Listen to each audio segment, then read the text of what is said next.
ቅዱስ ስፍራ ሐዋርያዊት ዓለም አቀፋዊት ሰማያዊት በሆነች ኦርቶዶክሳዊ ተዋሕዶ ቤተክርስቲያን የተገኛችሁ አባቶችና እናቶች፣ ወንድሞችና እህቶች እግዚአብሔር የሚወዳቸውን ሕፃናት ጨምሮ በጌታችንና በመድኃኒታችን በኢየሱስ ክርስቶስ ስምና ሰላም እንደምን ሰነበታችሁ? እንደምን ዋላችሁ? እንደምን አመሻችሁ? በቸርነቱ በመግቦቱ እዚህ ሰዓት ያደረሰን በባህሪው ሞት በመንግስቱ ሽረት በፍቅሩ ወረት በመግቦቱ ንፍገት የሌለበት በዘመናት የማይለካ በሌላ የማይተካ የአባቶቻችን አምላክ የሰራዊት ጌታ እግዚአብሔር ስለማይነገር ስጦታው ክብር ምስጋና ይግባው። በሁለት ወገን ድንግል የሆነች እመቤታችን ልጇ ፈጣሪዋ ልጇ በሰጣት ዘላለማዊ ክብርና ሞገስ በእኛ በቃል ኪዳን ልጆቿ አንደበት የተወደሰችና የተመሰገነች ትሆንልን። የአባቶቻችን ጸሎት ያግዘን። የእናንተ ለሃይማኖታችሁና ለክርስቶስ ወንጌል ያላችሁ ፍቅር ኃይል ሆኖን በቀሪ ጊዜያችን በተዘጋጀው በዚህ ልዩ መርሃ ግብር ታላቁን የወንጌል አገልጋያችንን ሰማያዊ ጥሪ አስመልክቶ በተዘጋጀው መንፈሳዊ የመታሰቢያ ጉባኤ ላይ የምንማማርበት የትምህርታችን ርዕስ ካለን ሰዓት ጋር አብቃቅተን እኛ አገራችን በሰማይ ነው በሚል ርዕስ ይሆናል። ይህንንም ቃል የምናገኘው በፊልጵስዩስ ምዕራፍ 3 ቁጥር 20 ላይ ነው። ሐዋርያው ቅዱስ ጳውሎስ የተናገረውን ይህንን ግሩም የሆነ የክርስትና ሕይወት የመጨረሻ ግብ የሚያሳይ ቃል የትምህርታችን ርዕስ የምናደርገው ኃይለ ቃል ነው። ክርስቲያኖች በዚህ ዓለም ላይ ማለትም በጊዜያዊው ዓለም ላይ ጊዜያዊ ሕይወት ስንኖር ዘላለማዊ ተስፋ ግባችን አድርገን ነው። ዘላለማዊ ተስፋችን ምንድነው ተብለን ስንጠየቅ መልሳችን ዘላለማዊ ሕይወት ነው። ዘላለማዊ ሕይወት ለድርድር የማይቀር ዘላለማዊ ሕይወት ተነጻጻሪ፣ ተወዳዳሪ፣ ተካካይ የሌለው ብቸኛ ምርጫችን ነው። ይሄ ዘላለማዊ ሕይወት በዚህ ዓለም ላይ የሚኖር ሕይወት አይደለም። ይሄ ዘላለማዊ ሕይወት አሁን በምንኖርበት ስጋዊና ደማዊ ሕይወታችንና አኗኗራችን እየኖርን ያለነው ወይም የምንኖረው አይደለም። ይሄ ዘላለማዊ ሕይወት በክርስቶስ ያገኘነው ሕይወት ሲሆን ከክርስቶስ የተቀበልነው ሕይወት ሲሆን የምንኖረው ደግሞ በሰማይ ባለው ሀገራችን ነው። ለዚህ ነው ርዕሳችን እኛ ሀገራችን በሰማይ ነው የሚል የሆነበት ምክንያት ሐዋርያው ቅዱስ ጳውሎስ አሁን በጠቀስኩላችሁ ክፍል ላይ ርዕስ ያደረግነው ይህን ኃይለ ቃል ሲናገር መነሻው ይሄ ሲሆን መድረሻው ምንድን ነው የሚለውን ለመረዳት ሙሉ ጥቅሱን ማንበብ ስለሚያስፈልግ ጥቅሱን አንብና ቀጥላለሁ። እንዲህ ይላል፣ እኛ ሀገራችን በሰማይ ነውና ከዚያም ደግሞ የሚመጣ መድኃኒትን እርሱም ጌታ ኢየሱስ ክርስቶስን እንጠባበቃለን ይላል። ይሰማችኋል አይደል? ሙሉ ንባቡ የጥቅሱ ንባብ ይሄ ነው። ሐዋርያው ያለው እኛ ርዕስ ያደረግነው ኃይለ ቃል በዚህ ዓለም ላይ ላለን መንፈሳዊ ተጋድሎ መርህ ሲሆን፣ በተጨማሪ ለጉባኤያችን ደግሞ ለዛሬው ልዩ ጉባኤያችን መርህ ጥቅስ ነው። ነገር ግን እስከ መጨረሻው ስናነበው ብዙ የምንማማራቸው ነገሮች አሉ ማለት ነው። ለግማሽ ሰዓት ያህል ይህ ሐዋርያ በዚህ ጥቅስ ላይ ሁለት መሰረታዊ ነገሮችን አያይዞ ተናግሯል። አንዱ ሀገራችን በሰማይ እንደሆነ፣ ሁለተኛው ደግሞ ከዛ ሀገራችን ከሰማያዊ ሀገራችን የሚመጣውን ተስፋ የምናደርገውን መድኃኒታችንን ኢየሱስ ክርስቶስን የምንጠባበቅ ባለቀጠሮች እንደሆንን ይናገራል። በቀጠሮ ላይ ነው ያለነው። ቀጥሮን የሄደ አለ፣ እመጣለሁ፣ ተመልሼ ወደ እናንተ እመጣለሁ፣ ጠብቁኝ ያለ የማይቀር የተናገረውን የማያስቀር አምላክ ቀጥሮን ነው የሄደው። ስለዚህ በቀጠሮ ስለምንገኝ የተቀጠረ ሰው ደግሞ ዝግጁ ሆኖ ጉዳዩን አውቆት ቀጠሮ አክብሮ ነው መኖር ያለበት።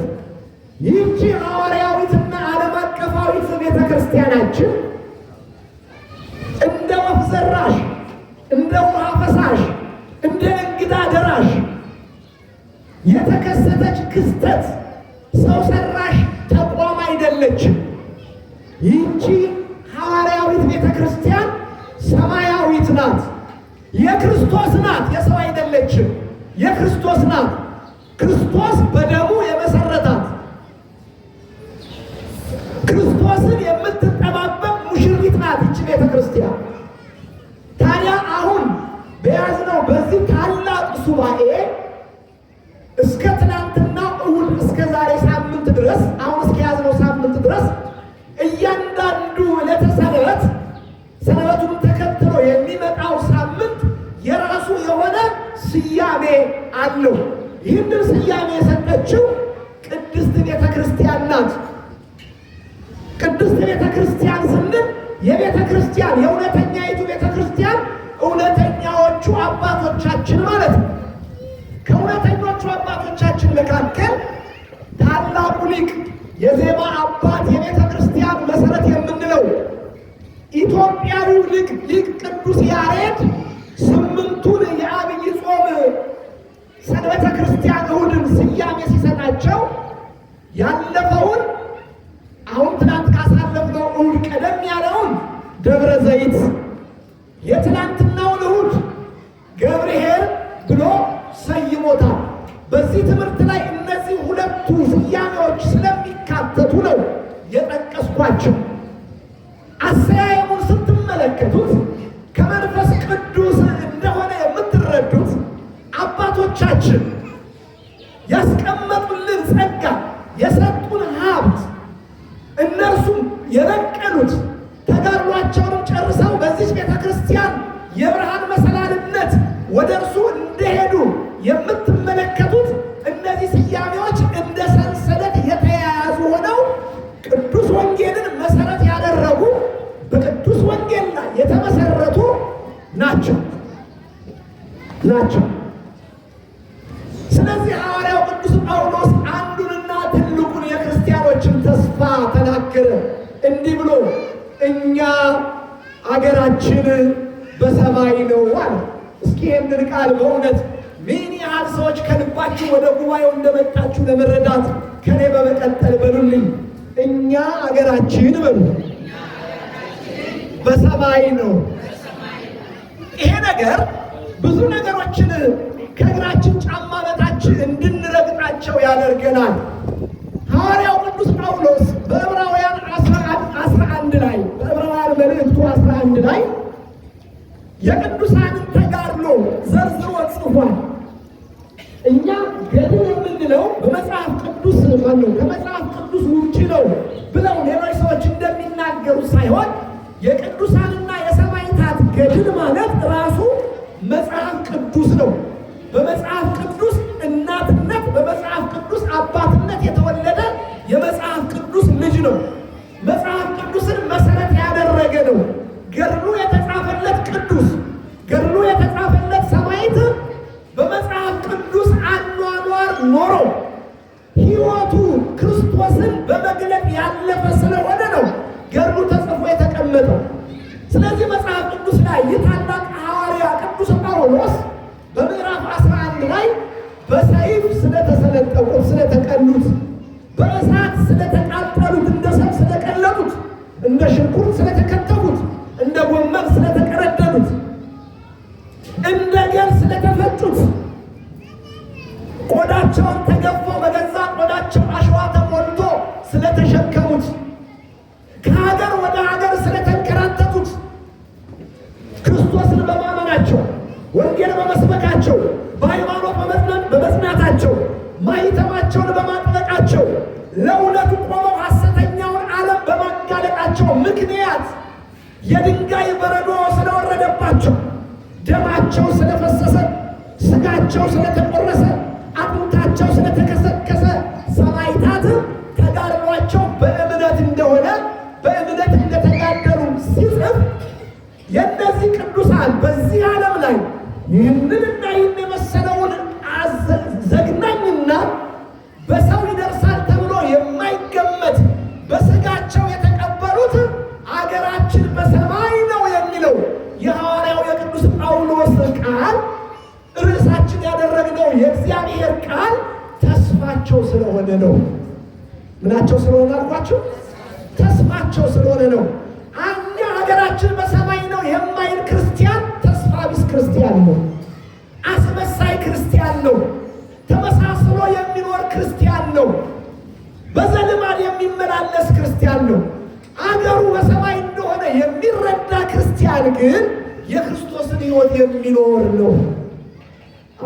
የክርስቶስን ሕይወት የሚኖር ነው። ስለዚህ የተጠራ ነው ለዚህ ነውና ሐዋርያው ቅዱስ ጳውሎስ ምን አለ? እኛ አገራችን በሰማይ ነው ካለ በኋላ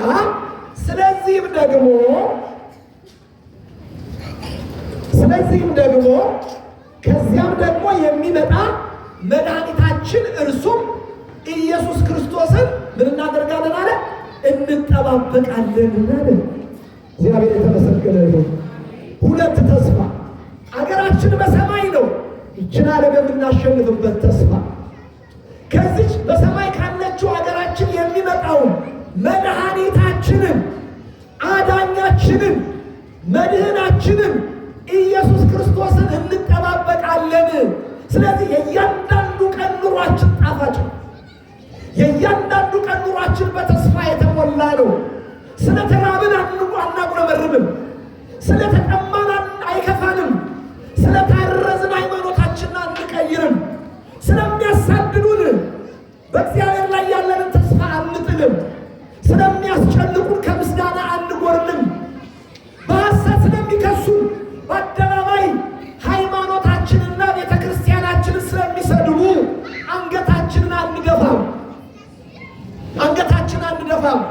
የቀደሙት አባቶቻችንን እንደዚህ አድርገዋቸዋል። የቀደሙ አባቶቻችንን በዚህ ልክ መከራ አድርሰውባቸዋል። እነርሱ በጽናት አገራቸው በሰማይ ስለሆነች የዚህ ዓለም የሆነው ነገር ሳያጓጓቸው ይህ ቅዱስ ሐዋርያ እንደተናገረው ሩጫዬን ጨርሻለሁ። ምንን ጨርሻለሁ አለ? ተመልከቱ።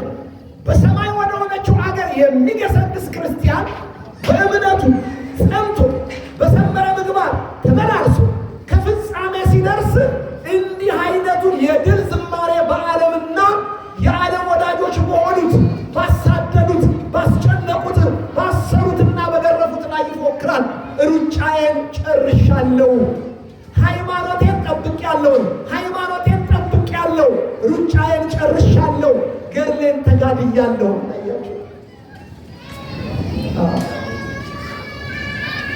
እንግዲህ እነዚያ ሁለት ስያሜዎች በዚህ ትምህርታችን ላይ ይካተታሉ ስንል ምን ማለታችን ነው?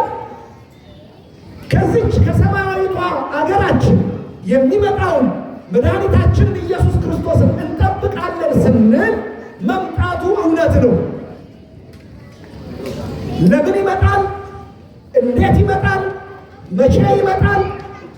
ከመጣ በኋላ የሚከናወነው ነገር ምንድን ነው? የሚሉ እነዚህ መሰረታዊ ጥያቄዎች በእኛ በክርስቲያኖች ሕይወት ላይ መልስ ማግኘት መቻል አለባቸው። ደቀ መዛሙርቱ ደብረ ዘይት በተባለው ተራራ ላይ የዘይት ተራራ ማለት ነው። ደብረ ማለት ተራራ ሲሆን ዘይት ማለት ደግሞ ወይራ፣ የወይራ ዛፍ የበዛበት ተራራ ማለት ነው።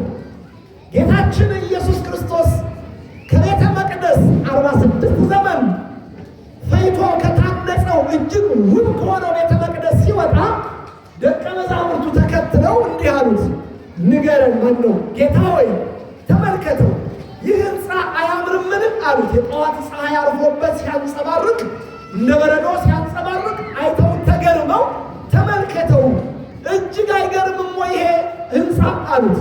ጌታችንም እንዲህ ብሎ መለሰላቸው፣ በዚህ ድንጋይ በድንጋይ ላይ ሳይወድቅ አይቀርም አላቸው። ይህ ነገር ስለረቀቀባቸው ሊገነዘቡትና ሊረዱት ስላልቻሉ ደብረ ዘይት ወደ ተባለው ተራራ ቀን ቀን ሲያስተምሮ ሌሊት ሌሊት ሲጸልይ ወደሚያድርበት ተራራ ይዟቸው በወጣ ጊዜ እንደ ወዳጅ ቀረብ ብለው እንደ ልጅ ወደ ደረቱ ጠጋ ብለው ንገረን፣ የመምጣትህ የዓለምስ መጨረሻ ምልክቱ ምንድን ነው አሉት። ንገረን፣ የመምጣትህ የዓለም መጨረሻ ምልክቱስ ምንድን ነው አላቸው። ዝናቡ ያው ወቅቱን ጠብቆ ነው ስራውን እየሰራ ያለው። ሰሞኑን ደግሞ የነበረው ያንን ንዳድ ሰው ቢሆን ሊያበርደው አይችልምና የእግዚአብሔር ስጦታ ሆኖ ያገኘነው ትልቅ በረከት ስለሆነ በዚህ አንማረርም። ነገር ግን ቅዱስ ሲነገር እንደነበረው በቂ መጠለያ ያለው ታላቅ ቤተክርስቲያን ስለሆነ ወደ መጠለያ ሆናችሁ የተዘጋጀውን መርሃ ግብር በሚገባ ወንድማችንም ወንደ ሰማዕታትን መታሰቢያ በሚገባ አከናወን እንሄዳለን። ከዚያ የሚከለክለን አይደለም፣ ተጨማሪ በረከት ስለሆነ ዝናቡ። ንገረን፣ የመምጣት የዓለም መጨረሻው ምልክቱስ ምንድን ነው ብለው ጠየቁ። ጌታችንም ነገራቸው፣ እንዲህም ሲመለስላቸው ተከተሉ። አንድ ጊዜ ልባችሁ ከወንጌሉ ጋር ከትምህርቱ ጋር እንዲሆን እፈልጋለሁ። ወዲያ ወዲያ የምትሉ ሰዎች በጣም ብላችሁ ቦታ ያዙ። የተዘረጋው ማይክ ስለሆነ መቼስ ቤታችንን ተርበን ምሳ ቀርቦ ልንበላ ስንል እጃችንን ታጠብ ወዲያው ተጠልለን ወንበራችንን ይዘን ጠጋ የምንለው አይደለም እንዴ? ይሄ ደግሞ ሰማያዊ ማዕድ ነው፣ መንፈሳዊ ማዕድ ነው፣ የነፍስ ማዕድ ነው። ተርበን ልንበላ የመጣ ነው፣ አስፈልጎን ልንመገብ የመጣ ነው እና በማናቸውም ሁኔታ ሕሊናችን መበታተን ልባችን መባከን የለበትም።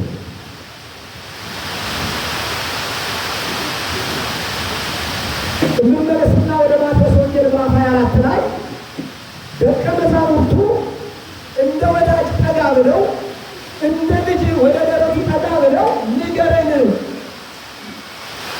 ቅድም ከቤተ መቅደሱ ሲወጣ በዚህ ድንጋይ በድንጋይ ላይ ሳይወድቅ አይቀርም ብሏቸው ስለነበረ ይህ ነገር ምስጢር አለው፣ ያለ ምክንያት እንደዚህ አላለንም ብሎ አስበው ስለነበረ ንገረን፣ የመምጣትን የዓለም መጨረሻው ምልክቱስ ምንድን ነው ብለው ጠየቁት።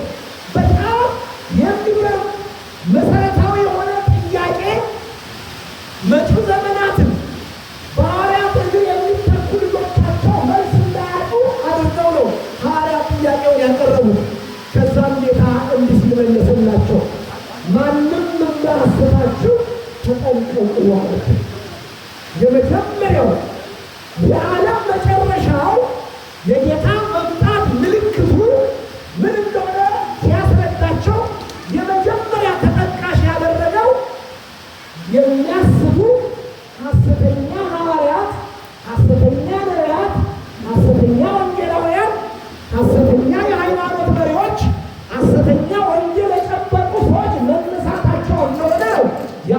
መለሰላቸው ጌታ እንዲህ አላቸው፣ ማንም እንዳያስታችሁ ተጠንቀቁ። የኔ መምጣት የዓለም መጨረሻ ምልክቱ የመጀመሪያው አሳቾችን መምጣታቸው ነው አለ። ምኖች መምጣታቸው ነው? የሚያስቱ ከሃይማኖት የሚያስወጡ ከምግባር የሚያፋልሱ ይመጣሉ አላቸው። ቀጥሎ ደግሞ ሁለተኛ